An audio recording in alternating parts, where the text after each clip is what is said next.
ಶ್ರೀ ಗುರುಭ್ಯೋ ನಮಃ. ಹರಿ ಓಂ. ಜಯತಿ ಹರಿರಚಿಂತ್ಯ ಸರ್ವದೇವೈಕವಂದ್ಯಃ ಪರಮಗುರುರಭೀಷ್ಟಾವಾಪ್ತಿದಃ ಸಜ್ಜನಾನಾಂ ನಿಖಿಲ ಗುಣಗಣಾರ್ಣೋ ನಿತ್ಯ ನಿರ್ಮುಕ್ತ ದೋಷಃ ಸರಸಿಜ ನಯನೋಸೌ ಶ್ರೀಪತಿರ್ಮಾನದೋ ನಃ. ಧರ್ಮ ವಿಜ್ಞಾನ ವೈರಾಗ್ಯ ಪರಮೈಶ್ವರ್ಯಶಾಲಿನಃ ಆನಂದತೀರ್ಥ ಭಗವತ್ಪಾದಾನ್ ವಂದೇ ನಿರಂತರಂ. ನಮೋಸ್ತು ತಾತ್ವಿಕಾ ದೇವಾ ವಿಷ್ಣುಭಕ್ತಿಪರಾಯಣಾಃ ಧರ್ಮಮಾರ್ಗೇ ಪ್ರೇರಯಂತು ಭವಂತಃ ಸರ್ವ ಏವ ಹಿ. ಆನಂದತೀರ್ಥೋಪದಿಷ್ಟೋ ನಿಧಿರ್ನಾರಾಯಣಃ ಕ್ವಯಃ ಪ್ರದರ್ಶಿತೋ ಯೇನ ಸಮ್ಯಕ್ ಜಯತೀರ್ಥಂ ತಮಾಶ್ರಯೇ. ಶಾಸ್ತ್ರೇಷು ಪಾರದೃಶ್ವಾನಂ ಶಾಸ್ತ್ರಜ್ಞೇಷು ಚ ವತ್ಸಲಂ ದೀನಭಕ್ತೋದ್ಧಾರಕರಂ ಸತ್ಯಾತ್ಮಾನಂ ಗುರುಂ ಭಜೆ. ವಿದ್ಯಾಪೀಠ ವಿಧಾತಾರಂ ವಿದ್ಯಾವಾರಿಧಿ ಚಂದಿರಂ ವಿದ್ಯಾರ್ಥಿ ವತ್ಸಲಂ ವಂದೇ ಮಹಾಮಹಿಮ ಸದ್ಗುರುಂ. ಭಗವಂತನ ಉಪಕಾರ ಹಾಗೂ ಭಗವಂತನಿಗೆ ಮಾಡುವ ಪೂಜೆ ಸತ್ಕಾರಗಳು, ಇವುಗಳೆರಡನ್ನೂ ನಾವು ಚೆನ್ನಾಗಿ ಅರ್ಥ ಮಾಡಿಕೊಳ್ಳುವುದು ನಾವು ಮಾಡುವ ಸಾಧನೆಗೆ ಅತ್ಯಂತ ಅವಶ್ಯಕ, ಅನಿವಾರ್ಯ ಹಾಗೂ ಸೂಕ್ತವಾದದ್ದು. ವಂದೇ ವಂದ್ಯಂ ಸದಾನಂದಂ ವಾಸುದೇವಂ ನಿರಂಜನಂ ಇಂದಿರಾಪತಿ ಮಾದ್ಯಾದಿ ವರದೇಶ ವರಪ್ರದಂ. ಭಗವಂತನ ನೈವೇದ್ಯವನ್ನು ನಾವು ಚಿಂತನೆ ಮಾಡಬೇಕು. ಪರಮಾತ್ಮ ನಾವು ಭಗವಂತನಿಗೆ ನೈವೇದ್ಯವನ್ನು ಮಾಡುವಾಗ ಇಮೇ ಸೋಮಾಹ ಅಲಂಕೃತಾಃ ಎಂಬುದಾಗಿ ವೇದದಲ್ಲಿ ಪರಮಾತ್ಮನಿಗೆ ಅತ್ಯಂತ ಪ್ರೀತಿಯಾಗುವಂತಹ ನೈವೇದ್ಯದ ಸಮರ್ಪಣೆಯ ರೀತಿಯನ್ನು ಹೇಳ್ತಾರೆ. ಪರಮಾತ್ಮನಿಗೆ ತುಂಬ ಪ್ರೀತಿಯಾಗುವಂತಹ ನೈವೇದ್ಯವೆಂದರೆ ನಮ್ಮ ಮನಸ್ಸಿನ ವೃತ್ತಿಗಳು, ನಮ್ಮ ಮನಸ್ಸಿನ ನಾನಾ ವಿಧವಾದ ವಿಚಾರಗಳು, ಚಿಂತನೆಗಳು, ಆ ಮನಸ್ಸಿನ ಭಾವಗಳೇನಿವೆಯಲ್ಲ, ಆ ಮನಸ್ಸಿನ ಭಾವಗಳೇ ಭಗವಂತನಿಗೆ ತುಂಬ ಪ್ರೀತಿಯ ಆಹಾರ. ಪರಮಾತ್ಮ ಸ್ವೀಕಾರ ಮಾಡುವುದು ಪತ್ರಂ ಪುಷ್ಪಂ ಫಲಂ ತೋಯಂ ಯೋ ಮೇ ಭಕ್ತ್ಯಾ ಪ್ರಯಚ್ಛತಿ ತದಹಂ ಭಕ್ತ್ಯುಪಹೃತಂ ಅಶ್ನಾಮಿ ಪ್ರಯತಾತ್ಮನಃ. ಪರಮಾತ್ಮನಿಗೆ ನೈವೇದ್ಯವನ್ನು ಸಮರ್ಪಣೆ ಏನು ಮಾಡಬೇಕು ಅಂತ ಕೇಳಿದಾಗ ಭಗವಂತನ ಅತ್ಯಂತ ಅಥಾರಿಟೇಟಿವ್ ಆಗಿ ಹೇಳಬೇಕಾದವನು ಪರಮಾತ್ಮನೇ. ಆ ಭಗವಂತನನ್ನು ಬಿಟ್ಟು ಇನ್ಯಾರು ಹೇಳುವುದಕ್ಕೆ ಸಾಧ್ಯವಿದೆ? ಪರಮಾತ್ಮನಿಗೆ ಯಾವುದು ರುಚಿಸ್ತದೆ ಅನ್ನುವುದು ಭಗವಂತ ಹೇಳಿದಂತೆ ಇನ್ಯಾರು ಹೇಳಲಿಕ್ಕೆ ಸಾಧ್ಯವಿದೆ? ಪರಮಾತ್ಮ ಹೇಳಿದ ಭಗವದ್ಗೀತೆಯಲ್ಲಿ, ಒಂದು ಎಲೆಯನ್ನು ಕೊಡು, ಪತ್ರಂ ಪುಷ್ಪಂ, ಯಾವುದೇ ಒಂದು ವಿಹಿತವಾದಂತಹ ಶುದ್ಧವಾದ ಒಂದು ಹೂವನ್ನು ನನ್ನ ತಲೆ ಮೇಲೆ ಸಮರ್ಪಣೆ ಮಾಡು, ಪಾದಕ್ಕೆ ಸಮರ್ಪಣೆ ಮಾಡು. ಫಲಂ ತೋಯಂ, ಆದರೆ ಈ ಪತ್ರ ಪುಷ್ಪ ಫಲ ತೋಯಗಳಲ್ಲಿ ಅನುಗತವಾಗಿ ಎಲ್ಲ ಕಡೆಗೂ ಸೇರಿಕೊಂಡು ಕೊಡಬೇಕಾಗಿರುವಂಥದ್ದು ಭಕ್ತ್ಯುಪಹೃತಂ, ಭಕ್ತಿ, ಪರಮಾತ್ಮನ ಬಗ್ಗೆ ಇರುವ ಪ್ರೇಮ, ಪರಮಾತ್ಮನ ಬಗ್ಗೆ ಇರುವಂತಹ ಅಗಾಧವಾದಂತಹ ಗೌರವ. ಆ ಅಗಾಧವಾಗಿರುವಂತಹ ಅನಂತವಾದ ಗೌರವ ಮತ್ತು ಪ್ರೇಮಗಳೇನಿವೆಯಲ್ಲ, ಆ ಗೌರವ ಮತ್ತು ಪ್ರೇಮಗಳನ್ನು ನನಗೆ ನೀನು ಸಮರ್ಪಣೆ ಮಾಡು. ಆ ಅಗಾಧವಾಗಿರುವಂತಹ ಗೌರವ ಮತ್ತು ಮಹಾತ್ಮ್ಯ ಜ್ಞಾನ ಮತ್ತು ಪ್ರೇಮಗಳೇನಿವೆ, ಅವುಗಳ ಪ್ರತೀಕವಾಗಿ ಈ ಎಲ್ಲ ಬಾಹ್ಯವಾದ ವಸ್ತುಗಳು. ತಾಯಿ ಮಗುವನ್ನು, ತನ್ನ ಮಗ ಹೊರಗಿನಿಂದ ಬರ್ತಾ ಇದ್ದರೆ ಅವನನ್ನು ಸ್ವಾಗತ ಮಾಡೋದಕ್ಕೆ ಮನೆಯೆಲ್ಲ ತಯಾರು ಮಾಡ್ತಾಳೆ. ತನಗೆಷ್ಟು ಶಕ್ಯವಿದೆಯೋ ಹಣ ಖರ್ಚು ಮಾಡುವುದಕ್ಕೆ ಸಾಧ್ಯವಿದೆಯೋ ಅಷ್ಟೆಲ್ಲ ತಯಾರು ಮಾಡಿ ರಂಗವಲ್ಲಿ ಹಾಕಿ ದೀಪಗಳನ್ನು ಹಚ್ಚಿ ಅಲಂಕಾರವನ್ನು ಮಾಡಿ ತೋರಣಗಳನ್ನು ಹಾಕಿ ನಾನಾ ವಿಧವಾದ ರೀತಿಯಲ್ಲಿ ಶೃಂಗಾರ ಮಾಡಿ ಮಗನನ್ನು ಸ್ವಾಗತ ಮಾಡ್ತಾಳೆ. ಅದರ ಅರ್ಥ ಏನು? ಮಗನ ಬಗ್ಗೆ ಇರುವ ಪ್ರೇಮವೇನಿದೆ, ಭಕ್ತಿ ಏನಿದೆ, ಅದು ತೋರುವುದಕ್ಕೆ ಒಂದು ನಿಮಿತ್ತವಷ್ಟೇ, ಸಿಂಬಲ್. ಹಾಗೆ ನಾವು ಪರಮಾತ್ಮನಿಗೆ ಸಮರ್ಪಣೆ ಮಾಡುವಂಥದ್ದೇನಿದೆ ಭಗವಂತನಿಗೆ, ಅದು ಪ್ರೀತಿಯಾಗುವ ವಸ್ತು. ಅದು ಯಾವುದು? ಸೋಮ. ಸೋಮ ಎಂದರೆ ಚಂದ್ರ. ಚಂದ್ರ ಎಂದರೆ ಚಂದ್ರನಲ್ಲ, ಆ ಸೋಮನಿಂದ ಚಂದ್ರನಿಂದ ಅಭಿಮನ್ಯಮಾನವಾಗಿರುವ ನಮ್ಮ ಮನಸ್ಸು, ಆ ಮನಸ್ಸಿನಲ್ಲಿರುವ ನಾನಾ ವಿಧವಾದ ವೃತ್ತಿಗಳು, ಅದನ್ನು ದೇವರಿಗೆ ಸಮರ್ಪಿಸಬೇಕು. ಹಾಗಾಗಿ ಆ ವಿಧವಾದ ಆಹಾರವನ್ನು ನಾವು ನೈವೇದ್ಯವನ್ನು ಮಾಡುವಾಗ ತಿನ್ನುವ ಅನ್ನವೇನಿದೆ ಅದೂ ಭಗವಂತನಿಗೆ ನೈವೇದ್ಯ ಮಾಡಬೇಕಾದದ್ದೇ. ಪರಮಾತ್ಮ ನಾವು ಆಲೋಚನೆ ಮಾಡೋಣ, ಅನಂತಾನಂತ ಜೀವರಾಶಿಗಳಿದ್ದಾರೆ. ಅನಂತ ಜೀವರು ಅಂದರೆ ಲೆಕ್ಕವೇ ಇಲ್ಲದಷ್ಟು ಅನಂತ, ಲೆಕ್ಕವೇ ಇಲ್ಲದಷ್ಟು ಅನಂತ. ಭೂಮಿಯ ಮೇಲೆ ಕ್ರಿಮಿಕೀಟಗಳಿವೆ, ಪ್ರಾಣಿಗಳಿದ್ದಾರೆ, ಜೀವರಾಶಿಗಳಿದ್ದಾರೆ, ಮನುಷ್ಯರಿದ್ದಾರೆ, ಎಲ್ಲರಿದ್ದಾರೆ. ಆಕಾಶದಲ್ಲಿ ಹಕ್ಕಿಗಳಿವೆ, ನೆಲದ ಮೇಲೆ ಗಿಡಗಳಿವೆ, ಬಳ್ಳಿಗಳಿವೆ, ಸಣ್ಣ ಸಣ್ಣ ಹುಲ್ಲುಗಳಿವೆ. ಅಷ್ಟೇ ಅಲ್ಲ, ಭೂಮಿಯ ಒಳಗಡೆ ಅನೇಕ ವಿಧವಾದಂತಹ ವರ್ಮ್ಸ್ ಇವೆ. ಆ ಎಲ್ಲ ಜೀವರಾಶಿಗಳಿಗೂ ಕೂಡ ಪರಮಾತ್ಮ ನಿತ್ಯದಲ್ಲಿ ಹೊಟ್ಟೆಗೆ ಹಾಕ್ತಾನೆ. ಆಹಾರವಿಲ್ಲದೆ ಬದುಕುವಂತಹ ಒಂದು ವಸ್ತು ಜಗತ್ತಿನಲ್ಲಿಲ್ಲ. ಅದು ಏನೇ ಆಹಾರವಿರಬಹುದು, ಆರ್ಗ್ಯಾನಿಕ್ ಆದ ಆಹಾರವಿರಬಹುದು, ಇನಾರ್ಗ್ಯಾನಿಕ್ ಆದ ಆಹಾರವಿರಬಹುದು, ಎಂಥದೇ ಆಹಾರವನ್ನು ತಿಂತಿರಬಹುದು, ಅಂತೂ ಅದಕ್ಕೊಂದು ಆಹಾರ ಬೇಕು. ಹಾಗೆ ಆಹಾರವನ್ನು ಕೊಡುವಲ್ಲಿ ವೇಲ್, ಬ್ಲೂ ವೇಲ್ಸ್, ಭಯಾನಕವಾಗಿರುವಂತಹ, ಅತೀ ಭಯಾನಕವಾಗಿರುವಂತಹ ದೊಡ್ಡ ದೊಡ್ಡ ತಿಮಿಂಗಲಗಳಿವೆ. ಅವುಗಳಿಗೂ ಹೊಟ್ಟೆಗೆ ಹಾಕಿ, ಅವುಗಳಿಗೆ ಹೊಟ್ಟೆಗೆ ಹಾಕದೇ ಇದ್ರೆ ಒಂದು ದಿವಸವಲ್ಲ. ನಾವು ಎಂದು ಫೋಟೋ ಶೂಟ್ ಮಾಡ್ತೇವೆ ಅವತ್ತಿನ ದಿವಸವಲ್ಲ, ಎಂದು ಹುಟ್ಟಿದೆ ಅಂದಿನಿಂದ ಎಂದು ಸಾಯತ್ತೆ ಅವತ್ತಿನವರೆಗೆ ಅದಕ್ಕೆ ಹೊಟ್ಟೆಗೆ ಹಾಕಿದ್ದಾನೆ ಪರಮಾತ್ಮ. ಕನಕದಾಸರು ಹೇಳ್ತಾರೆ, ಅನ್ನಕ್ಕೆ ಕೊರತೆ ಇಲ್ಲ, ಜೀವರಾಶಿಗಳಿಗೆ ಕೊರತೆ ಇಲ್ಲ, ಜೀವರಾಶಿಗಳಿಗೆ ಅನ್ನಕ್ಕೆ ಕೊರತೆ ಇಲ್ಲ. ಅನ್ನ ಇದೆ ಜಗತ್ತಿನಲ್ಲಿ, ಆ ಅನ್ನ ನನಗೆ ಸಿಗೋದಿಲ್ಲ, ನನ್ನ ಕರ್ಮ, ನನ್ನ ಪಾಪ, ಆ ಕರ್ಮದಿಂದಾಗಿ ನನಗೆ ಸಿಗುವುದಿಲ್ಲ. ನಾನು ಭಿಕಾರಿಯಾಗ್ತೇನೆ, ನಾನು ದುಃಖಿತನಾಗ್ತೇನೆ, ನಾನು ಉಪವಾಸವಾಗಿ ಸ್ಟಾರು ಮಾಡಿ ಸಾಯುವ ಪ್ರಸಂಗ ಬಂದೀತು. ಅನ್ನ ಇಲ್ಲ ಅಂತಿಲ್ಲ. ಯಾವ ಜೀವರಾಶಿಯನ್ನು ತಾಯಿಯ ಹೊಟ್ಟೆಯಲ್ಲಿ ಕೂಸು ಹುಟ್ಟುವಾಗ ತಾಯಿಯ ಎದೆಯಲ್ಲಿ ಹಾಲನ್ನು ನಿರ್ಮಾಣ ಮಾಡದೆ ಭಗವಂತ ಕೂಸನ್ನು ಹುಟ್ಟಿಸುವುದೇ ಇಲ್ಲ.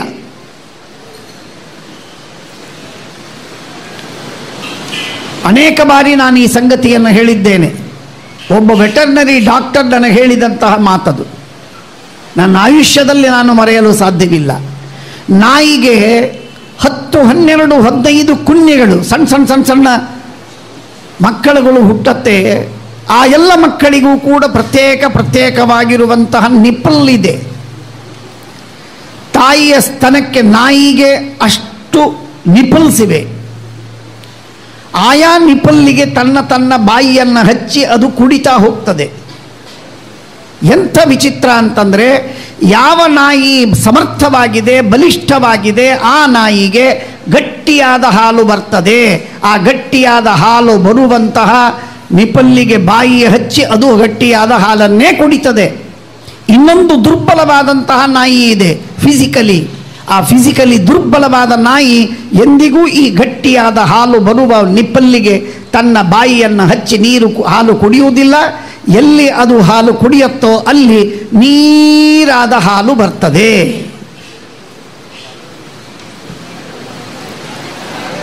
ಏನು ಭಗವಂತನ ಸೃಷ್ಟಿ! ಯಾರು ಈ ವ್ಯವಸ್ಥೆಯನ್ನು ಮಾಡಲಿಕ್ಕೆ ಸಾಧ್ಯ? ವಿಜ್ಞಾನ ಹೇಳುತ್ತೆ there is no purpose for this creation ಅಂತ. Is it so? ಹಾಗಾದ್ರೆ ಇದೇನಿದು? ಯಾಕೆ ನಾಯಿಗೆ ಒಂದು ಕಡೆಗೆ ಗಟ್ಟಿಯಾದ ಹಾಲು, ಇನ್ನೊಂದು ಕಡೆಗೆ ನೀರಾದ ಹಾಲು ಬಂತು? ಪರಮಾತ್ಮ ನಾಯಿಗೂ ಆಹಾರವನ್ನು ಕೊಟ್ಟ, ತಿಮಿಂಗಿಲಕ್ಕೂ ಆಹಾರವನ್ನು ಕೊಟ್ಟ, ಇರುವೆಗೂ ಆಹಾರವನ್ನು ಕೊಟ್ಟ, ಕಣ್ಣಿಗೆ ಕಾಣದಷ್ಟು ಸಣ್ಣದಾದಂತಹ ಜರ್ಮ್ಸ್ ಇವೆ ಅವುಗಳಿಗೂ ಪರಮಾತ್ಮ ಆಹಾರವನ್ನು ಕೊಟ್ಟ. ಪರಮಾತ್ಮ ಆಹಾರವನ್ನು ಇಂಥ ಜೀವರಾಶಿಗಳಿಗೆ, ಇಂಥ ಪ್ರಾಣಿಗಳಿಗೆ, ಇಂಥ ಪಶುಗಳಿಗೆ ಆಹಾರವನ್ನು ಕೊಟ್ಟಿಲ್ಲ ಅಂತಿಲ್ಲ. ಹುಲ್ಲಿಗೆ ಆಹಾರವಿದೆ, ಗಿಡಕ್ಕೆ ಆಹಾರವಿದೆ. ಪರಮಾತ್ಮನ ಉಪಕಾರವನ್ನು ಎಲ್ಲಿಯವರೆಗೆ ನಾವು ತಿಳಿಯುವುದಿಲ್ಲ ಅಲ್ಲಿಯವರೆಗೆ ಭಗವಂತನನ್ನು ಪೂಜೆ ಮಾಡುವುದು, ಅವನನ್ನು ಸ್ಮರಿಸುವುದು, ಅವನನ್ನು ಸ್ತುತಿಸುವುದು ನಮಗೆ ರುಚಿಯಾಗುವುದಿಲ್ಲ. ಭಗವಂತ ಮಾಡಿದ ಉಪಕಾರವನ್ನು ನಾವು ಸ್ಮರಣೆ ಮಾಡಿದಾಗ, ತಿಳಿದಾಗ ಪರಮಾತ್ಮನ ಸ್ತೋತ್ರ ಮಾಡುವುದಕ್ಕೆ ನಮ್ಮ ಮನಸ್ಸಾಗತ್ತೆ. ಉಪಕಾರದಿಂದ ಉಪಕೃತರಾಗಿದ್ದೇವೆ, ಇಷ್ಟು ಮಾತ್ರ 100ಕ್ಕೆ 1000ದಷ್ಟು ಸತ್ಯ. ಪ್ರತಿಕ್ಷಣವೂ ಉದಾಹರಣೆಗೆ ನಾವು ಶ್ವಾಸೋಚ್ಛ್ವಾಸವನ್ನು ಮಾಡ್ತೇವೆ. ಶ್ವಾಸೋಚ್ಛ್ವಾಸವನ್ನು ಮಾಡುವುದಕ್ಕೆ ಬೇಕಾಗಿದ್ದದ್ದು, ನಮ್ಮ ದೇಹಕ್ಕೆ ಅವಶ್ಯಕವಾದದ್ದು ಆಕ್ಸಿಜನ್. ಜಗತ್ತಿನಲ್ಲಿ ಭಗವಂತ ಆಕ್ಸಿಜನ್ನನ್ನು ನಿರ್ಮಾಣ ಮಾಡಿ, ಆ ಆಕ್ಸಿಜನ್ ಫ್ರೀಯಾಗಿ ಬಾವಿಯಲ್ಲಿ ಹೋದರೆ ಮಾತ್ರ ನಮಗೆ ನೀರು ಸಿಕ್ಕೀತು, ನದಿಗೆ ಹೋದರೆ ನೀರು ಸಿಕ್ಕೀತು, ಸಮುದ್ರಕ್ಕೆ ಹೋದರೆ ನೀರು ಸಿಕ್ಕೀತು, ಕಂಡಲ್ಲಿ ನೀರು ಸಿಗುವುದಿಲ್ಲ. ಹಾಗೆ ಆಕ್ಸಿಜನ್ನು ಇಂಥಲ್ಲಿ ಹೋದರೆ ಮಾತ್ರ ಸಿಗತ್ತೆ, ಇಲ್ಲದೆ ಇದ್ದರೆ ಇಲ್ಲ ಅಂತ ಇಲ್ಲ. ಎಷ್ಟು ಜೀವರಾಶಿಗಳು ಎಲ್ಲೆಲ್ಲಿ ಇವೆಯೋ ಆ ಎಲ್ಲ ಜೀವರಾಶಿಗಳು ಅಲ್ಲಲ್ಲೇ ಅವರಿಗೆ ಆಕ್ಸಿಜನ್ ಅವರಿಗೆ ಸಿಗ್ತವೆ. ಆಕ್ಸಿಜನ್ ಸಿಗುವುದು ಮಾತ್ರವಲ್ಲ, ಇಷ್ಟು ಪ್ರಮಾಣದಲ್ಲಿ ಆಕ್ಸಿಜನ್ನನ್ನು ಭಗವಂತ ನಿರ್ಮಾಣ ಮಾಡಿ ಜಗತ್ತಿನಲ್ಲಿ ಅಪಾರವಾಗಿ ರಾಶಿಯಾಗಿ ಪರಮಾತ್ಮ ಇಟ್ಟಿದ್ದಾನೆ.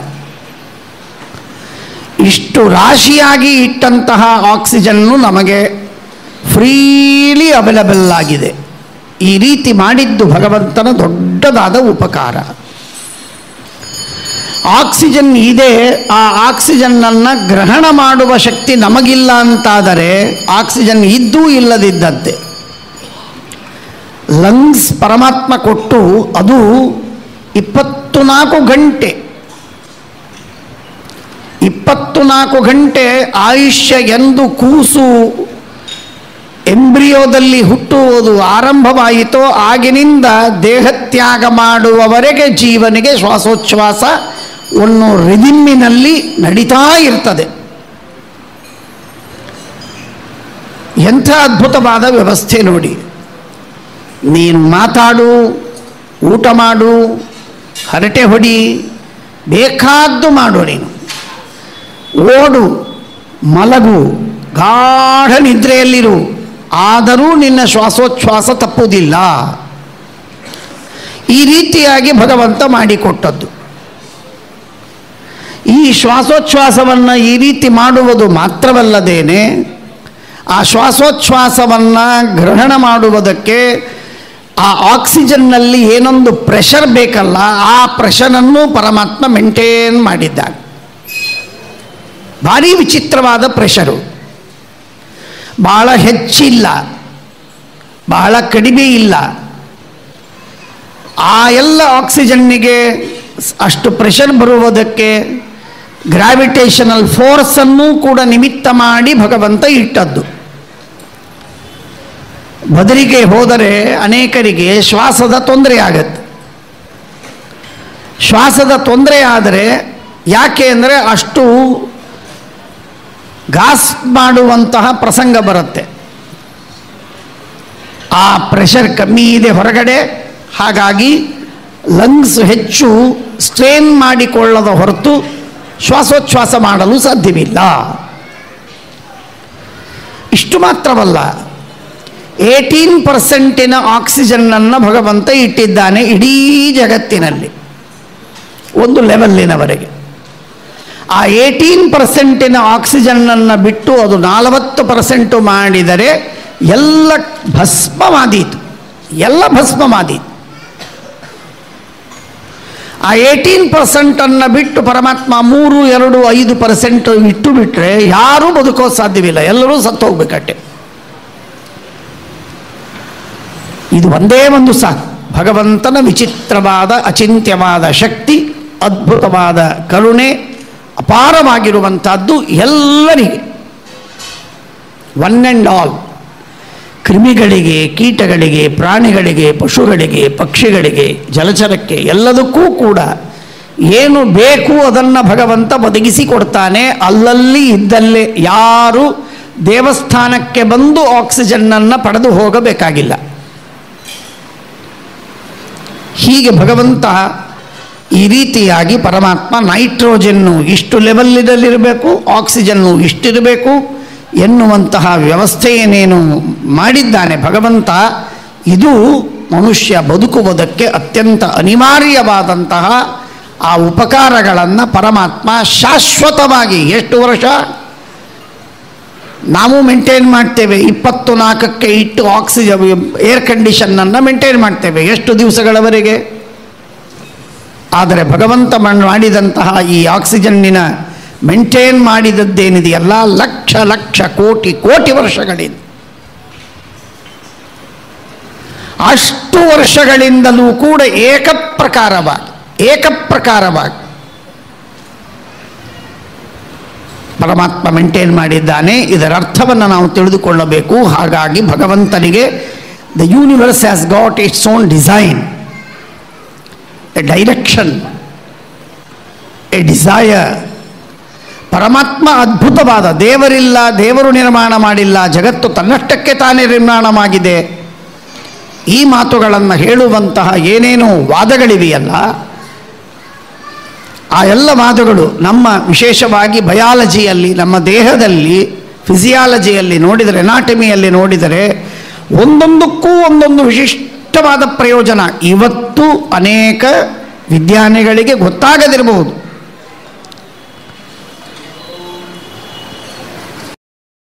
ಸ್ವಾಭಾವಿಕವಾಗಿ ನಿರಂತರವಾಗಿ ಯಾವ ಇಂದ್ರಿಯಗಳಿಗೆ, ಯಾವ ಅಂಗಗಳಿಗೆ ಈ ವಿಧವಾದ ನಿರಂತರ ವ್ಯಾಪಾರವನ್ನು ಮಾಡುವ ಸಾಮರ್ಥ್ಯ ಕೊಡಬೇಕೋ ಅದಕ್ಕೆ ಕೊಟ್ಟು, ಹೃದಯ, ಲಂಗ್ಸು, ನಿರಂತರವಾಗಿರುವಂತಹ ಇಂಟೆಸ್ಟೈನ್ ಇದೆ, ಇಂಟೆಸ್ಟೈನಿಗೆ ನಿರಂತರವಾಗಿ ಯಾವಾಗಲೂ ಸತತವಾಗಿ ತನ್ನ ಉದರದಲ್ಲಿರುವ ಆಹಾರವನ್ನು ಎಲ್ಲವನ್ನೂ ಮುಂದಕ್ಕೆ ದೂಡುವ ಕೆಲಸ ಮಾಡಬೇಕದು. ಮೈಗೆ ಒಂದು ಕೂದಲು ತಾಕಿದರೆ ನಮಗೆ ಸ್ಪರ್ಶವಾಗತ್ತೆ, ಒಂದು ಬಟ್ಟೆ ತಾಕಿದರೆ ನಮಗೆ ಸ್ಪರ್ಶೋದ್ಯಾನವಾಗ್ತದೆ. ಆದರೆ ನಮ್ಮ ದೇಹದಲ್ಲಿ, ನಮ್ಮ ಉದರದಲ್ಲಿ ಆಹಾರವಿದೆ, ಆ ಆಹಾರ ಕರಳಿನಲ್ಲಿ ಇದ್ದಾಗಲೂ ಕೂಡ ನಮಗೆ ಸ್ಪರ್ಶಜ್ಞಾನವಾಗೋದಿಲ್ಲ. ಸ್ಪರ್ಶಜ್ಞಾನ ಸತತವಾಗಿ ಆಗಬೇಕಾಗಿದ್ದರೆ ಅದರಿಂದ ನಮ್ಮ ಬುದ್ಧಿ ಎಷ್ಟು ಭ್ರಷ್ಟವಾಗ್ತಿತ್ತು, ಎಷ್ಟು ಡಿಸ್ಟರ್ಬ್ ಆಗ್ತಿತ್ತು. ಹಾಗಾಗದಿದ್ದಂತೆ ಭಗವಂತ ವ್ಯವಸ್ಥೆಯನ್ನು ಮಾಡಿದ. ಆಕ್ಸಿಜನ್ನಿನ ವಿಷಯವಾಗಿ ಮಾತಾಡ್ತಾ ಇದ್ದೆ. ಹಾಗೆ ಸೂರ್ಯನಿಂದ ಇಷ್ಟು ದೂರದಲ್ಲಿರಬೇಕು ಅಂತನ್ನುವುದಾಗಿ ಎಂಥ ಅದ್ಭುತವಾದ ವ್ಯವಸ್ಥೆ. ಯಾವಾಗಲೂ ಮೇಲಿಂದ ಮೇಲೆ ನಾನು ಹೇಳ್ತಾ ಇರ್ತೇನೆ, ಸೆಲ್ಫ್ ಸಸ್ಟೈನ್ಡ್ ಆದಂತಹ ಒಂದು ಸಿಸ್ಟಮನ್ನು ಪರಮಾತ್ಮ ಕ್ರಿಯೇಟ್ ಮಾಡಿ ಜಗತ್ತಿಗೆ ಕೊಟ್ಟ. ಯಾವುದೂ ಪರ ಗ್ರಹಗಳಿಂದ ಬರಬೇಕಾದದ್ದಿಲ್ಲ, ಇಲ್ಲೇ ಇದೆ.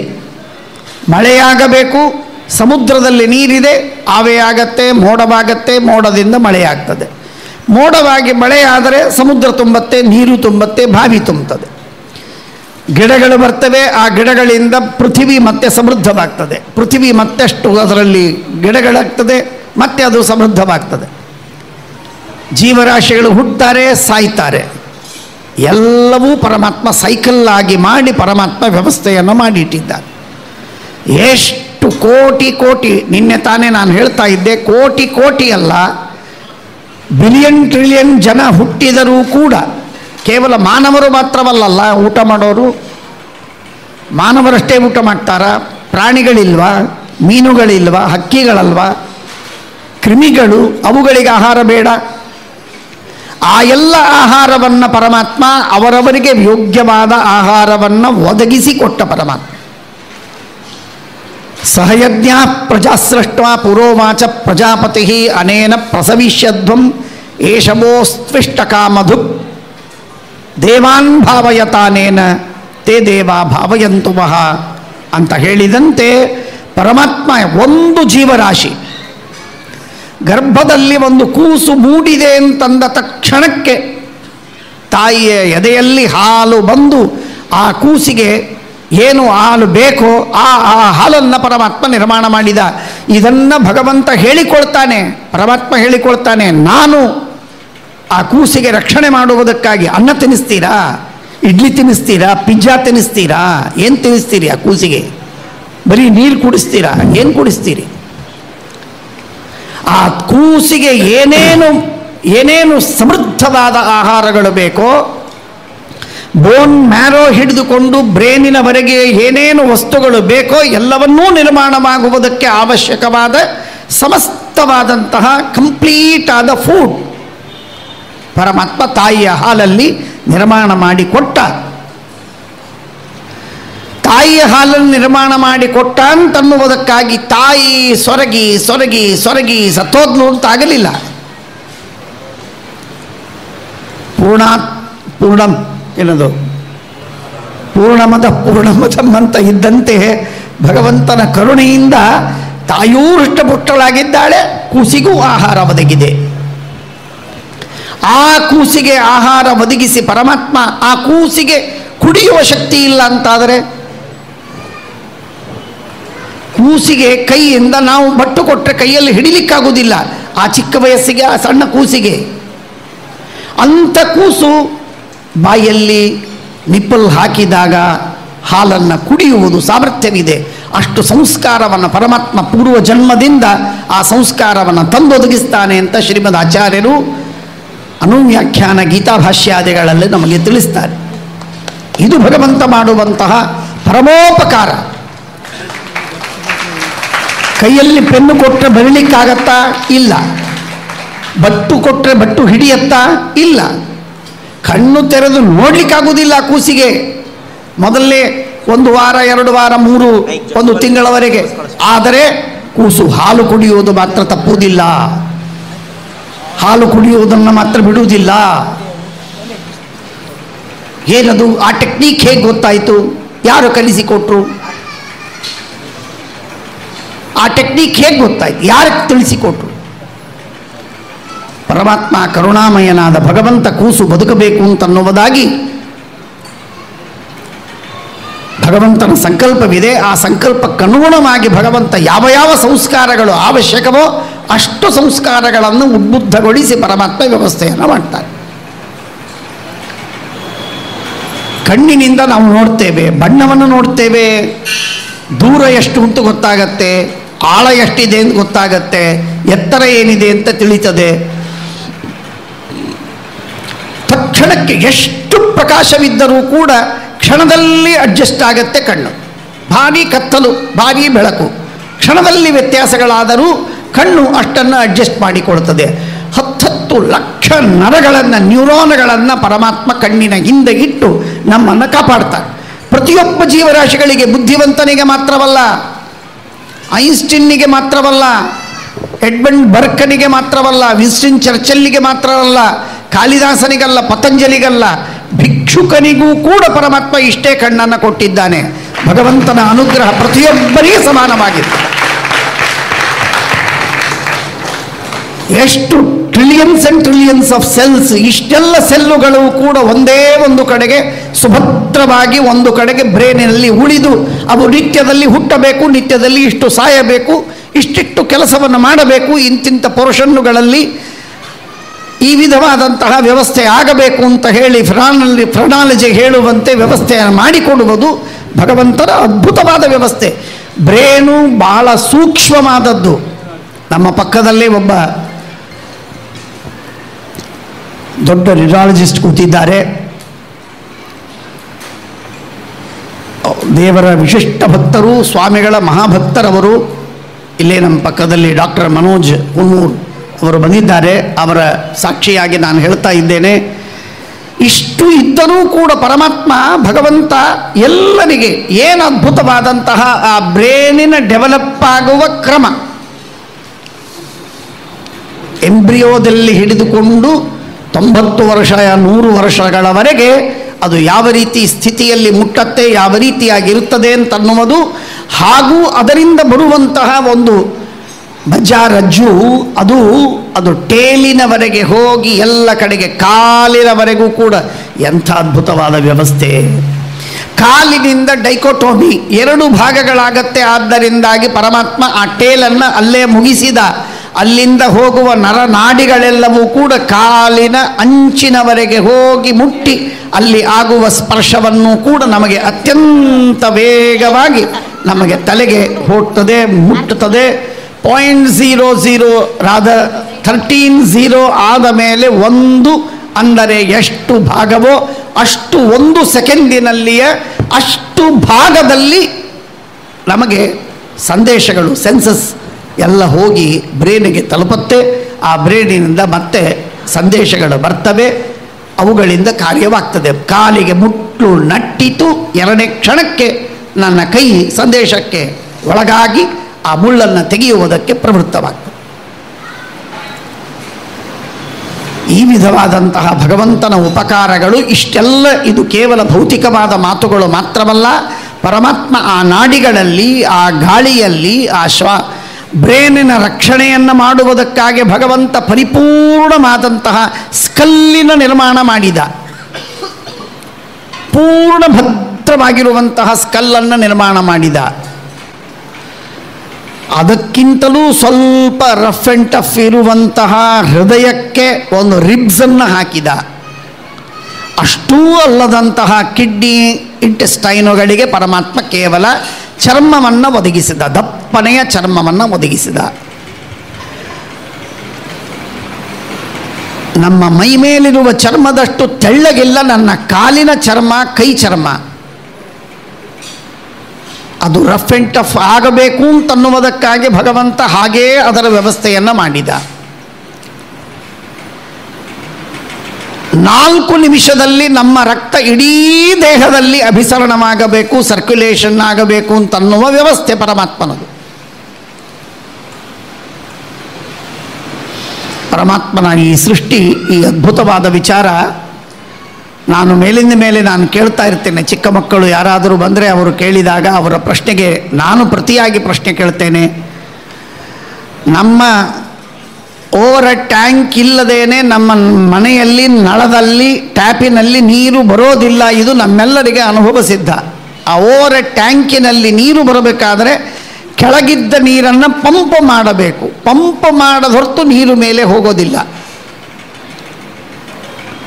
ಪಂಪ್ ಮಾಡದೆ ನೀರು ಮೇಲೆ ಹೋಗೋದಿಲ್ಲ ಅಂತನ್ನೋದು ಸತ್ಯವಾದ. 1 ಹನಿ ಮೇಲೆ ಹೋಗೋದಿಲ್ಲ ರೀ, 1 ಹನಿ. ಆದರೆ ತೆಂಗಿನಕಾಯಿ ಗಿಡ, ಆ ತೆಂಗಿನಕಾಯಿ ಗಿಡದಲ್ಲಿ ತೆಂಗಿನಕಾಯಿಗಳಿವೆ. ಅವುಗಳ ಒಳಗೆ ಅದರ ಮೇಲೆ ದೊಡ್ಡದಾದ ಜುಬ್ಬರ, ಅದರ ಒಳಗೆ ಪರಟೆ, ಆ ಪರಟೆಯೊಳಗೆ ಕೊಬ್ಬರಿ, ಆ ಕೊಬ್ಬರಿಯ ಒಳಗೆ ಈ ನೀರು.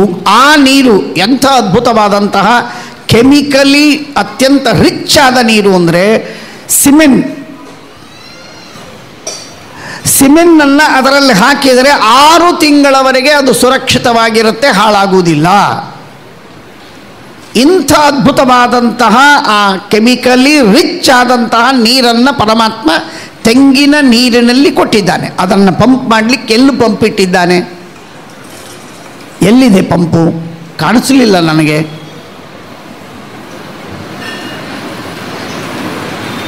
ಆ ಗಿಡಕ್ಕೆ ಮಾತ್ರ ಇದೆ, ಬೇರೆ ಕಡೆಗೆ ಹಣ್ಣಿದೆ, ಸಿಹಿ ಇದೆ, ರುಚಿ ಇದೆ, ಹಣ್ಣಿದೆ, ನೀರಿಲ್ಲ. ಭಗವಂತನ ಅಚಿಂತ್ಯವಾದ ಅತ್ಯದ್ಭುತವಾದಂತಹ ಪರಮಾತ್ಮನ ಶಕ್ತಿ, ಪರಮಾತ್ಮನ ಕರುಣೆ. ಆ ಭಗವಂತನ ಅದ್ಭುತವಾದಂತಹ ಕರುಣೆ ಏನಿದೆಯೋ ಆ ಕರುಣೆಯನ್ನು ಪರಮಾತ್ಮ ಎಲ್ಲರ ಮೇಲೆ ಹರಿಸಿದ್ದಾನೆ. ಎಲ್ಲರ ಮೇಲೆ ಆ ಕರುಣೆಯನ್ನು ಪರಮಾತ್ಮ ಸಮರ್ಪಿಸಿದ್ದಾನೆ.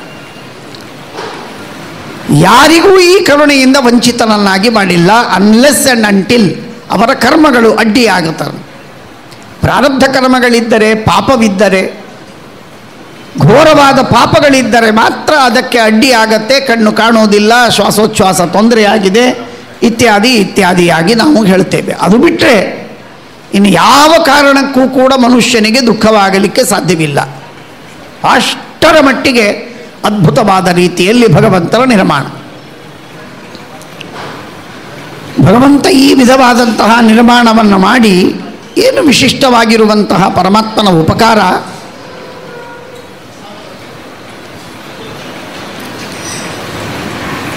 ಆ ಪರಮಾತ್ಮ ಮಾಡುವಂತಹ ಉಪಕಾರ, ಎಲ್ಲ ಪದಾರ್ಥಗಳಿಗೂ ಒಂದೊಂದು ರಕ್ಷಣೆ. ಯಾವುದಕ್ಕೆ ರಕ್ಷಣೆ ಬೇಕೋ ಅದಕ್ಕೆ ರಕ್ಷಣೆ ಇದೆ. ಬಾಳೆಹಣ್ಣಿಗೆ ಹೇಗೆ ಬೇಕೋ ಆ ತರಹದ ರಕ್ಷಣೆ, ಕಿತ್ತಳೆ ಹಣ್ಣಿಗೆ ಎಂಥದ್ದು, ಆರೆಂಜಿಗೆ ಅಂಥ ರಕ್ಷಣೆ, ಮೋಸಂಬಿಗೆ ಬೇರೆದು, ಕುಂಬಳಕಾಯಿಗೆ ಇನ್ನೊಂದು, ಹಲಸಿನ ಹಣ್ಣಿಗೆ ಬೇರೆ, ತೆಂಗಿನಕಾಯಿಗೆ ಬೇರೆ, ಬೇರೆ ಬೇರೆ ಹಣ್ಣುಗಳಿಗೆ ಬೇರೆ ಬೇರೆ ವಿಧವಾದ ರಕ್ಷಣೆಯನ್ನು ಪರಮಾತ್ಮ ಮಾಡುವಂತೆ ಎಲ್ಲ ಜೀವರಾಶಿಗಳಿಗೂ ತನ್ನನ್ನು ತಾನು ಡಿಫೆಂಡ್ ಮಾಡಿಕೊಳ್ಳುವಂತಹ ಒಂದು ಮೆಕ್ಯಾನಿಸಮ್ ಏನಿದೆ ಪರಮಾತ್ಮ ನಿರ್ಮಾಣ ಮಾಡಿ ಎಲ್ಲ ಜೀವರಾಶಿಗಳಿಗೆ ಕೊಟ್ಟಿದ್ದಾನೆ. ಅದು ಡಾರ್ವಿನ್ ಕೊಟ್ಟದ್ದಲ್ಲ, ಅದು ಡಾರ್ವಿನ್ ಕೊಟ್ಟದ್ದಲ್ಲ, ಡಾರ್ವಿನ್ ಹುಡುಕಿದ್ದೂ ಸರಿಯಲ್ಲ, ದೇವರು ಕೊಟ್ಟದ್ದದು. ಕೆಲವಕ್ಕೆ ಉಗುರುಗಳಿದೆ, ಕೆಲವಕ್ಕೆ ಹಲ್ಲುಗಳಿದೆ, ಕೆಲವಕ್ಕೆ ಓಡುವುದಕ್ಕೆ ಬರುತ್ತೆ, ಕೆಲವುದಕ್ಕೆ ಅದ್ಭುತವಾದ ಕಣ್ಣಿದೆ, ಕೆಲವುದಕ್ಕೆ ಚುಂಚಿದೆ. ಮನುಷ್ಯನಿಗೆ ದುರ್ಬುದ್ಧಿ ಇದೆ. ಹೀಗೆ ಜೀವರಾಶಿಗಳು ಬದುಕುವುದಕ್ಕೆ, ಕಾಡಿನಲ್ಲಿ ಬದುಕುವುದಕ್ಕೆ ಏನೇನು ಬೇಕೋ ಆ ಎಲ್ಲ ವಿಧವಾದಂತಹ ಮೆಕ್ಯಾನಿಸಮ್ಗಳನ್ನು ಭಗವಂತ ಆ ಜೀವರಾಶಿಗಳಿಗೆ ಒದಗಿಸಿದ್ದಾನೆ. ಆಹಾರ, ಕೋಟಿ ಕೋಟಿ ರೀತಿಯ ಆಹಾರಗಳು. ಏನು ಬಣ್ಣವನ್ನು, ಈಗ ಇಷ್ಟು ದಿವಸಗಳವರೆಗೆ ನಮಗೆ ನೋಡಲಿಕ್ಕಾಗದಿದ್ದಂತಹ ಕೆಲವು ಹಕ್ಕಿಗಳನ್ನು ಈ ಯೂಟ್ಯೂಬಿನಲ್ಲಿ ಅಥವಾ ಫೇಸ್ಬುಕ್ಕಿನಲ್ಲಿ ಕಳಿಸಿದವರ ಉಪಕಾರದಿಂದ ನಾವು ನೋಡ್ತಾ ಇದ್ದೇವೆ. ಏನದು ಬಣ್ಣ, ಏನು ಬಣ್ಣ. ಯಾವ ವ್ಯಕ್ತಿಯೂ ಈ ತರಹದ ಅದ್ಭುತವಾದ ಬಣ್ಣವನ್ನು ಕೊಡಲಿಕ್ಕೇ ಸಾಧ್ಯವಿಲ್ಲ.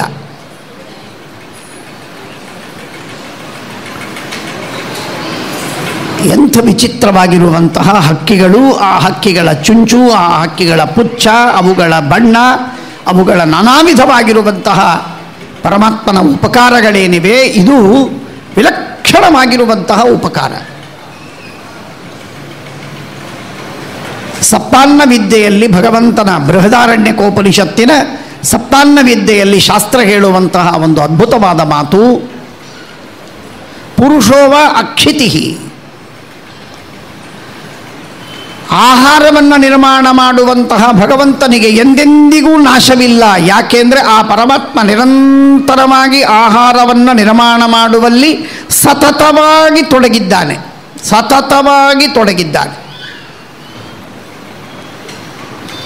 24x7 ಅಲ್ಲ, 24x360 ಪರಮಾತ್ಮ ತೊಡಗಿದ್ದಾನೆ.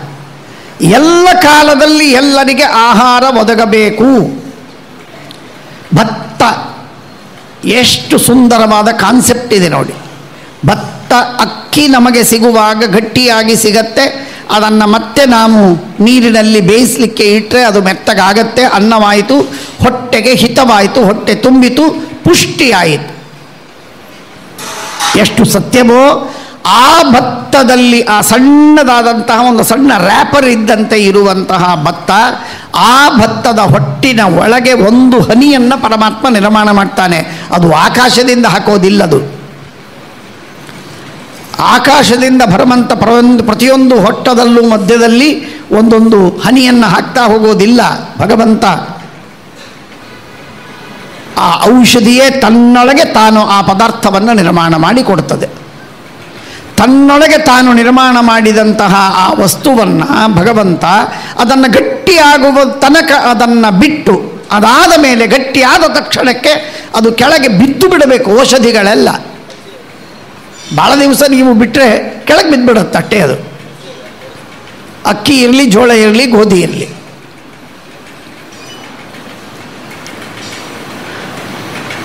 ಇಂಥ ವಿಚಿತ್ರವಾಗಿರುವಂತಹ ಶಕ್ತಿ. ಬಿತ್ತಿದ್ದು ಒಂದು ಅಕ್ಕಿ ಭತ್ತ, ಬೆಳೆದದ್ದು ರಾಶಿ ರಾಶಿಯಾದ ಅಕ್ಕಿ. ಕೋಟಿ ಜನರಿಗೆ, ಕೋಟಿ ಜನರಿಗೆ ಸಮೃದ್ಧಿಯಾಗಿ ಹೊಟ್ಟೆ ತುಂಬುವಂತಹ ಅಕ್ಕಿಯನ್ನು ಹಮ್ದೋ ಹಮಾರೇ ಏಕ್ ಅನ್ನುವಂತಹ ನಮ್ಮ ವಾದೆಯಲ್ಲಿ ಬಿತ್ತಿದ್ದು ಒಂದಾದರೆ ನಾನು ಕೊಡೋದು ನಿನಗೆ ಲಕ್ಷ ಕೋಟಿ ಎಂದಾಗಿ ಹೇಳುವ ಭಗವಂತನ ಅಕ್ಕಿಯ ಧಾನ್ಯಗಳ ಸೃಷ್ಟಿಯಲ್ಲಿ ನಿರ್ಮಾಣವಾಗುವಂತೆ ಆಗತ್ತೆ. ಒಂದೇ ಜಾತಿಯ ಅಕ್ಕಿ, ಎಷ್ಟು ಸುಂದರವಾದದ್ದು. ಒಂದು ಮಾವಿನ ಬೀಜವನ್ನು ಬಿತ್ತುತ್ತೇವೆ, ನಾವು ಅದರಿಂದ ಎಷ್ಟು ಈಲ್ಡನ್ನು ಪಡೆಯಬಹುದು. ಈ ವರ್ಷ 1000, 2000, ಮುಂದಿನ ವರ್ಷ 2000, 4000, ಒಂದೊಂದು ವರ್ಷ ಒಂದೊಂದು ರೀತಿಯಿಂದ ನಾವು ಪ್ರತಿ ವರ್ಷವೂ ಸೀಸನಲ್ಲಾಗಿ 20 ವರ್ಷ, 30 ವರ್ಷ, 50 ವರ್ಷಗಳವರೆಗೆ ಹಣ್ಣು ಕೊಡ್ತಾ ಹೋಗುತ್ತೆ. ಭಗವಂತನಿಗೆ ಜಗತ್ತಿನ ಕೇರ್ ಇದೆ. ಮಹಾಭಾರತ ಒಂದು ಮಾತು ಹೇಳುತ್ತೆ, ಪರಮಾತ್ಮ ಸೃಷ್ಟಿ ಮಾಡುವುದಕ್ಕೆ ಎಂದೆಂದಿಗೂ ಸೋಲುವುದಿಲ್ಲ. ಯಾಕೆ ಅಂದರೆ ಪರಮಾತ್ಮನಿಗೆ ಬೇಸರ ಬಂದಿತ್ತು ಅಂದರೆ ಇಂಥ ಉತ್ತಮವಾದ ಸೃಷ್ಟಿಯನ್ನು ಮಾಡಲು ಸಾಧ್ಯವಿರಲಿಲ್ಲ. ಆದ್ದರಿಂದ ಭಗವಂತನಿಗೆ ಸೃಷ್ಟಿ ಮಾಡುವುದಕ್ಕೆ ಬೇಸರ ಬಂದಿಲ್ಲ. He is not disappointed. ಜನರು, ಜೀವರಾಶಿಗಳು, ಮಾನವರು ಇಷ್ಟು ವಿಚಿತ್ರವಾಗಿ ನಡೆದುಕೊಂಡಿದ್ದರೂ ಕೂಡ, ಪಾಪವನ್ನು ಮಾಡುತ್ತಿದ್ದರೂ ಕೂಡ ಪರಮಾತ್ಮನಿಗೆ ಡಿಸಪಾಯಿಂಟ್ಮೆಂಟ್ ಇಲ್ಲ. ಯಾಕೆ ಅಂದರೆ ಸಜ್ಜನರು, ಸಾವಿರಾರು ಸಜ್ಜನರು ಸತ್ಯಾತ್ಮ ತೀರ್ಥರಂಥವರ ಮಹಾಪಾದಾರವಿಂದಗಳನ್ನು ಹಿಡಿದು ಉತ್ತಮವಾಗಿ ಧರ್ಮ ಮಾಡಿ ಧ್ಯಾನವನ್ನು ಪಡೆದು ಉದ್ಧಾರವಾಗ್ತಾರೆ ಅಂತ ಗೊತ್ತಿದೆ. ಹಾಗಾಗಿ ಹಾಳಾಗುವವರು ಹಾಳಾಗಲಿ, ಆದರೆ ಉದ್ಧಾರವಾಗುವವರು ಜಗತ್ತಿನಲ್ಲಿ ಕಡಿಮೆ ಇಲ್ಲ. ಕನಿಷ್ಠ ಪಕ್ಷಕ್ಕೆ 1/3 ಸಾತ್ವಿಕರು ಇದ್ದೇ ಇದ್ದಾರೆ. ಕನೀಯಾಂಸಃ ಏವ ಸಾತ್ವಿಕಾಃ ದೇವಾಃ ಧ್ಯಾಯಾಂಸಃ ಏವ ಅಸುರಾಃ ಅಂತಾಗಿದ್ದರೂ ಕೂಡ ಜೀವರಾಶಿಗಳ ಉದ್ಧಾರಕ್ಕಾಗಿ ಬೇಕು ಇದೆಲ್ಲ ಅಂತ ಹೇಳಿ ಪರಮಾತ್ಮ ನಿರ್ಮಾಣವನ್ನು ಮಾಡಿಕೊಟ್ಟಿದ್ದಾನೆ. ಇಂಥ ಅದ್ಭುತವಾದ ಸೃಷ್ಟಿಯನ್ನು ಮಾಡಿ ನಾವು ತಿಂದ ಆಹಾರ, ನಾನು ಅನೇಕ ಬಾರಿ ಆಲೋಚನೆ ಮಾಡ್ತಾ ಇರ್ತೇನೆ. ಸಂಗೀತಗಾರರು ಆಲಾಪವನ್ನು ಮಾಡುವಾಗ ಶ್ವಾಸ ಹಿಡಿದು ಆಲಾಪವನ್ನು ಮಾಡ್ತಾರೆ. ಒಂದು ಕಡೆಗೆ ಶ್ವಾಸ ಆಡಬೇಕು, ಇನ್ನೊಂದು ಕಡೆಗೆ ಆಲಾಪವನ್ನು ಮಾಡಬೇಕು. ಆಲಾಪವನ್ನು ಮಾಡುವಾಗ ಸುದೀರ್ಘ ಕಾಲದವರೆಗೆ ಆಲಾಪ ಮಾಡ್ತಾರೆ. ಆಲಾಪ ಮಾಡಿ ಮುಗಿದ 2ನೇ ಕ್ಷಣಕ್ಕೆ ಶ್ವಾಸೋಚ್ಛ್ವಾಸ ಅತಿ ವೇಗದಿಂದ ಸ್ವಲ್ಪವೇ ಮಾಡಿ ಮತ್ತೆ ತನಗೆಷ್ಟು ಬೇಕೋ ಅಷ್ಟನ್ನು ತೆಗೆದುಕೊಂಡು ತೃಪ್ತಿಯನ್ನು ಪಡೀತದೆ, ಆಕ್ಸಿಜನ್ನನ್ನು ತಾನು ಪಡೀತದೆ. ತಿನ್ನುವ ಸಂದರ್ಭದಲ್ಲಿ ಶ್ವಾಸೋಚ್ಛ್ವಾಸವೂ ನಡೆಯಬೇಕು, ತಿನ್ನುವುದೂ ಆಗಬೇಕು. ತಿಂತೇನೆ ಅಂತ ಶ್ವಾಸ ನಿಲ್ಲಿಸುವಂತಿಲ್ಲ. ಅರ್ಧ ಗಂಟೆ, ಕೆಲವರಂತೂ 20 ನಿಮಿಷದ 10 ನಿಮಿಷದಲ್ಲಿ ಊಟ ಮಾಡ್ತಾರೆ. ಕೆಲವರು ಹಾಗಲ್ಲ, 3/4 ಗಂಟೆ 1 ಗಂಟೆವರೆಗೆ ಊಟ ಮಾಡೋರು ಇರ್ತಾರೆ ಸಾವಕಾಶವಾಗಿ. ಅಷ್ಟೊತ್ತು ಶ್ವಾಸ ನಿಲ್ಲಿಸ್ತಾರೆ ಅವರು. ಊಟನೂ ನಡೀತಿರ್ತದೆ, ಮಧ್ಯ ಮಧ್ಯದಲ್ಲಿ ಶ್ವಾಸವೂ ನಡೆಯುತ್ತೆ. ಆ ಶ್ವಾಸ ಮತ್ತು ಊಟಗಳು, ಶ್ವಾಸ ಮತ್ತು ಊಟದ ಜೊತೆಗೆ ಹರಟೆ, ಮಾತಾಡುವ ಕೆಲಸವಾಗಬೇಕು, ಊಟ ಮಾಡುವ ಕೆಲಸವಾಗಬೇಕು, ಶ್ವಾಸೋಚ್ಛ್ವಾಸ ನಡಿಬೇಕು. ಈ ಮೂರನ್ನೂ ಮಾಡುವಂತೆ ಪರಮಾತ್ಮ ವ್ಯವಸ್ಥೆಯನ್ನು ಮಾಡಿಕೊಟ್ಟಿದ್ದಾನೆ ನಮ್ಮ ಕಂಠದಲ್ಲಿ. ಒಂದು ಅಗಳು ಲಂಗ್ಸಿನಲ್ಲಿ ಹೋಗಿಬಿಟ್ರೆ ಮುಗಿದೋಯ್ತು. ಏನು ಅವಸ್ಥೆ ಆಗತ್ತೆ ನಿಮಗೆ ಗೊತ್ತಿದೆ. ಕೋಟಿ ಕೋಟಿ ಜೀವರಾಶಿಗಳಲ್ಲಿ 100 ಜನರಿಗೆ ತೊಂದರೆ ಆಗತ್ತೆ.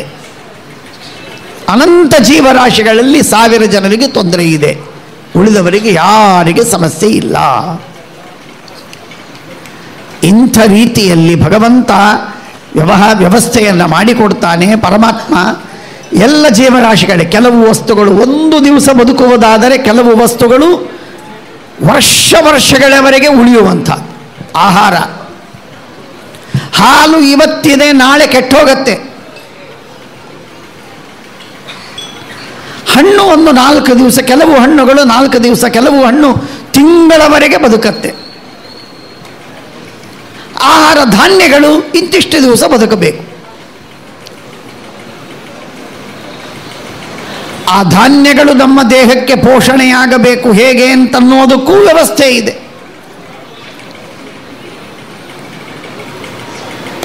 ಇಂತಹ ಅದ್ಭುತವಾದ ವ್ಯವಸ್ಥೆಯನ್ನು ಮಾಡಿ ಪರಮಾತ್ಮ ಸಕಲ ಜೀವರಾಶಿಗಳಿಗೆ, ಮತ್ತೊಮ್ಮೆ ನೀವು ಆಲೋಚನೆ ಮಾಡಿ, ನಮ್ಮ ಕಣ್ಣಿಗೆ ಕಾಣದ ಅತ್ಯಂತ ಸೂಕ್ಷ್ಮವಾದಂತಹ ಕ್ರಿಮಿಗಳಿವೆ, ಕೀಟಗಳಿವೆ, ಅತಿ ಸೂಕ್ಷ್ಮವಾದದ್ದು. ಆನೆಯಂತಹ ದೊಡ್ಡ ದೊಡ್ಡ ಪ್ರಾಣಿಗಳು, ಘೇಂಡಾಮೃಗಗಳು ಅಥವಾ ತಿಮಿಂಗಿಲಗಳು ಇನ್ನೂ ಭಾರಿಯಾದದ್ದು. ಇಂಥ ದೊಡ್ಡ ದೊಡ್ಡದಾದಂತಹ ಪ್ರಾಣಿಗಳಿವೆ. ಈ ಎಲ್ಲ ವಿಧವಾದ ಜೀವರಾಶಿಗಳಿಗೆ, ಮಾನವರಿಗೆ ಎಲ್ಲರಿಗೂ ಬೇಕಾಗಿರುವ ಆಹಾರವನ್ನು ಕೇವಲ ಆಹಾರ ಹೊಟ್ಟೆ ತುಂಬುವುದಕ್ಕಾಗಿ ಮಾತ್ರವಲ್ಲ, ಅವರ ದೇಹಗಳ ಪೋಷಣೆಯೂ ಅದರಿಂದ ಆಗಬೇಕು ಪರಿಪೂರ್ಣವಾಗಿ. ಅಂಥ ಪದಾರ್ಥಗಳನ್ನೇ ತಿನ್ನುವಂತೆ ಅವುಗಳಿಗೆ ಸ್ವಾಭಾವಿಕವಾಗಿ ಪರಮಾತ್ಮ ಕಲಿಸಿಕೊಟ್ಟು ಬಿಟ್ಟಿದ್ದಾನೆ. ಒಂಟೆಯ ಆಹಾರ ಆನೆಗಲ್ಲ, ಆನೆಯ ಆಹಾರ ಸಿಂಹಕ್ಕಲ್ಲ, ಸಿಂಹದ ಆಹಾರ ಹಾವಿಗಿಲ್ಲ, ಹಾವಿನ ಆಹಾರ ಮೀನಿಗಲ್ಲ.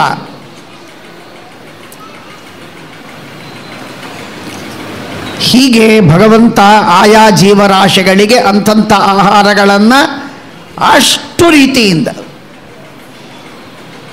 ಕಲ್ಲಿನೊಳಗೆ ಇರುವಂತಹ ಜೀವರು ಕಪ್ಪೆಗಳು, ಆ ಕಪ್ಪೆಗೆ ಪರಮಾತ್ಮ ಆಹಾರವನ್ನು ಕೊಟ್ಟ. ಅಲ್ಲಿ ಕ್ರಿಮಿಗಳಿವೆ, ಅವುಗಳಿಗೊಂದು ಇರುವೆ ಇದೆ, ಇರುವೆಗೆ ಒಂದು ಸಕ್ಕರೆ ಸಾಕು, ಅದು ತಿಂಗಳವರೆಗೆ ತಿಂದು ಮುಗಿಸ್ತದೆ. ಒಂದೇ ಒಂದು ಸಕ್ಕರೆಯ ಕಾಳು. ಆ ಸಕ್ಕರೆಯ ಕಾಳನ್ನು ಟ್ರಾನ್ಸ್ಪೋರ್ಟ್ ಮಾಡಿಕೊಳ್ಳುವ ಅದರ ಲಾಜಿಸ್ಟಿಕ್ಸ್ ನೋಡಿದ್ದೀರಲ್ಲ ನೀವು.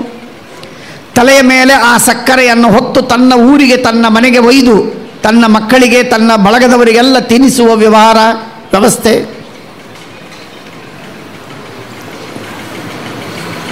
ಇಂಥ ರೀತಿಯಲ್ಲಿ ಭಗವಂತ ನಮಗೆ ಆಹಾರವನ್ನು ಒದಗಿಸುವುದಲ್ಲದೆ ಆ ಆಹಾರವನ್ನು ತಿನ್ನುವ ಒಂದು ಶಕ್ತಿಯನ್ನು ಭಗವಂತ ಕೊಟ್ಟು ಆಹಾರವನ್ನು ತಿನ್ನಿಸಿ, ತಿಂದಾದ ಮೇಲೆ ವಿಚಿತ್ರವಾದದ್ದು ಪರಮಾತ್ಮ ಹೇಳ್ತಾನೆ, ಅಹಂ ವೈಶ್ವಾನರೋ ಭೂತ್ವ ಪ್ರಾಣಿನಾಂ ದೇಹಮಾಶ್ರಿತಃ ಪ್ರಾಣಾಪಾನ ಸಮಾಯುಕ್ತ ಪಚಾಮ್ಯನ್ನಂ ಚತುರ್ವಿಧಂ.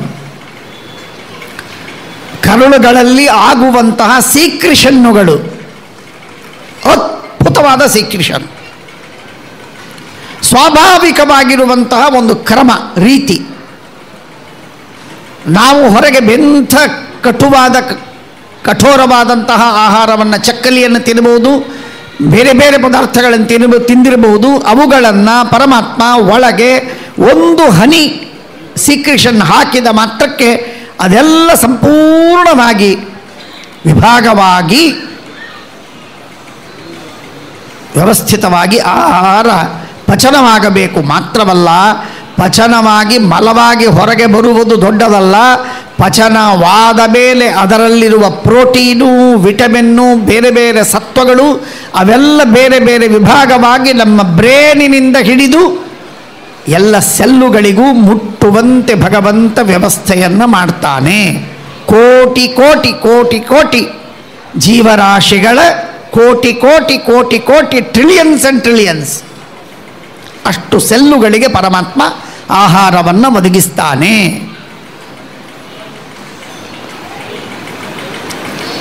ಅದಕ್ಕಾಗಿ ಹೇಳಿದರು ಅಹಂ ವೈಶ್ವಾನರಃ. ವಿಶ್ವ ಅಂದರೆ ಎಲ್ಲ, ನರ ಅಂದರೆ ಜೀವರು, ವೈಶ್ವಾನರ ಅಂದರೆ ಎಲ್ಲ ಜೀವರಿಗೆ ಉಪಕಾರಕನಾದವ, ಎಲ್ಲ ಜನರಿಗೆ ಜೀವರಾಶಿಗಳಿಗೆ ಉಪಕಾರಕನಾದವ.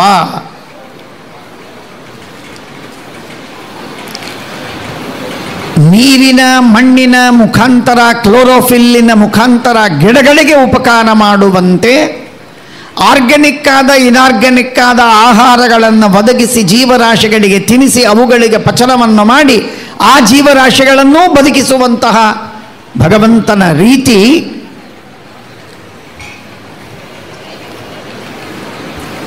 ಮೊನ್ನೆ ನಾನು ಮಾತನ್ನು ಹೇಳಿದನಲ್ಲ, ಹಾಗೆ ಒಂಟೆ ಮುಳ್ಳು ತಿನ್ನತ್ತೆ ಅಂತ ಹೇಳಿ ಆನೆ ಮುಳ್ಳು ತಿನ್ನುವುದು ಸಾಧ್ಯವಿಲ್ಲ. ಆನೆ ದೊಡ್ಡ ಪ್ರಾಣಿ,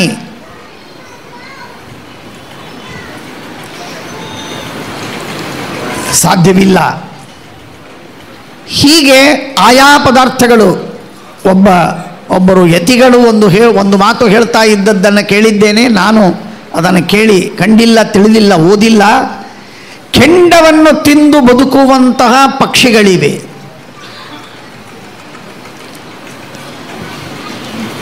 ಕಟ್ಟಿಗೆಯನ್ನು ತಿನ್ನುವಂತಹ ಪಕ್ಷಿಗಳಂತೂ ಇದ್ದೇ ಇವೆ.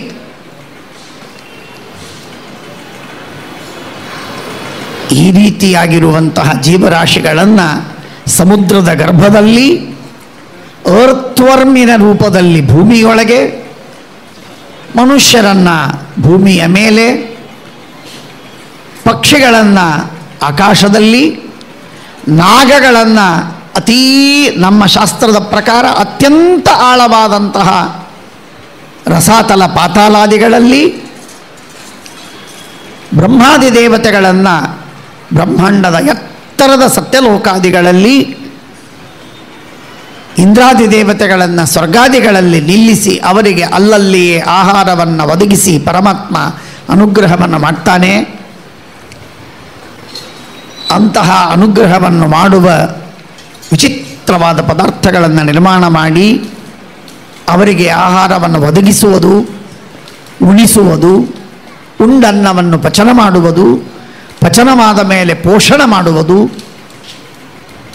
ಅದಕ್ಕೆ ತಕ್ಕಂತೆ ಭಗವಂತನ ಅನುಗ್ರಹ ಮುಖ್ಯ ಪ್ರಾಣದೇವರ ದ್ವಾರ, ದೇವತೆಗಳ ದ್ವಾರ ಆ ವಿಧವಾದ ಅನುಗ್ರಹವನ್ನು ಮಾಡುವುದು ಇದು ಭಗವಂತನ ಅತ್ಯದ್ಭುತವಾದ ಲೀಲೆ.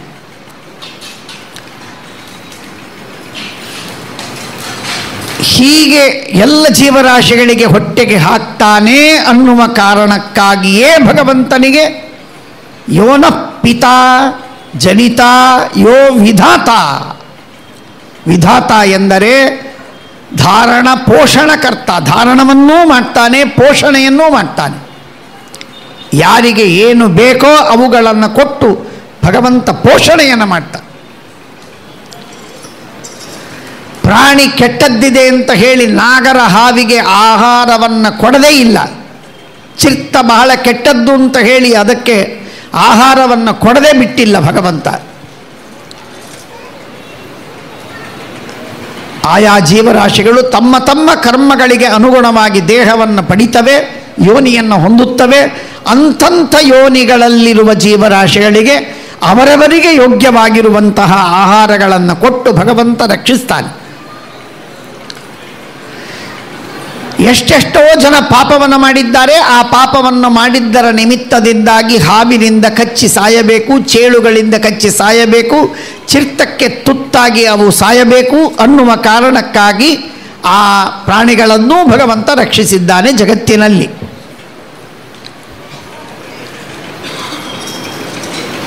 ಹೀಗಾಗಿ ಭಗವಂತ ಯಾವ ಯಾವ ಪ್ರಾಣಿಗಳಿಗೆ ಯಾವ ಗರ್ಭಸ್ಥವಾದ ಶಿಶುವನ್ನು ಆರಂಭ ಮಾಡಿ, ದೇಹದಲ್ಲಿರುವ ಒಂದೊಂದು ಸೆಲ್ಲುಗಳನ್ನು ಆರಂಭ ಮಾಡಿ, ಯೂನಿಸೆಲ್ಯುಲರ್ ಆಗಿರುವಂತಹ ಪದಾರ್ಥ ಪ್ರಾಣಿಗಳನ್ನು, ಜೀವರಾಶಿಗಳನ್ನು ಹಿಡಿದು ಬ್ರಹ್ಮದೇವರವರೆಗಿರುವ ಅನಂತ ಜೀವರಾಶಿಗಳಿಗೆ ಭಗವಂತ ಆಹಾರವನ್ನು ಕೊಟ್ಟು ರಕ್ಷಣೆ ಮಾಡ್ತಾನೆ. ಗಾಮಾವಿಶ್ಯ ಚ ಭೂತಾನಿ ಧಾರಯಾಮ್ಯಹಮೋಜಸ ಪುಷ್ಣಾಮಿ ಚೌಷಧಿ ಸರ್ವಾಹ ಸೋಮೋ ಭೂತ್ವ ರಸಾತ್ಮಕ ಎಂಬುದಾಗಿ ಪರಮಾತ್ಮ ತಾನು ಯೋ ವಿಧಾತ ಅನ್ನುವ ಮಾತೆಯನ್ನು ಭಾಗವತ ಶಾಸ್ತ್ರಗಳು ಹೇಳುತ್ತೋ ಪರಮಾತ್ಮನಿಗೆ ವೇದವು ದುಧೈ ಧಾರಣ ಪೋಷಣಯೋ.